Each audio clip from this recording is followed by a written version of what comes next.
দুনিয়াতে যত অদ্ভুত অদ্ভুত প্রশ্ন সব আপনি মুসা আলাইহিস সালামের মাথা থেকে পাবেন। বিভিন্ন বিষয়ে আল্লাহরে প্রশ্ন করতেন। সাইয়েদনা মুসা আলাইহিস সালাম আল্লাহরে বললেন, আল্লাহ আপনি আমার এমন একটা জিকির শিখাইয়া দেন যে জিকিরটার শব্দ আপনি আর আমি ছাড়া কেউ জানবে না।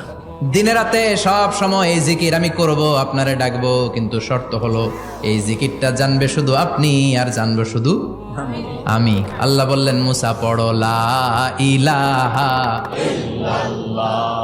মুসা আলাইহিস সালাম কয়, মাবুদ এটা তো জাতীয় জিকির, সবাই জানে। আমি তো চাইছি এক্সেলেন্ট একটা জিকির, কারো কাছে নাই, শুধু আমি জানবো আর আমি পড়বো। আল্লাহ বললেন, মুসা এই লা ইলাহাকে যদি এক পাল্লায় রেখে দাও, তাম বিশ্ব 7 আকাশ 7 জমিনটারে তুলে যদি তুমি আরেক পাল্লায় রেখে দাও, লা রাজাহাত কাফাতু লা ইলাহা ইল্লাল্লাহ, মুহূর্তের মধ্যে লা ইলাহার পাল্লা ভারী হয়ে যাবে। ও মুসা, তুমি যতই এক্সক্লুসিভ জিকির চাও, লা ইলাহার চেয়ে দামি জিকির আমার কাছে নাই।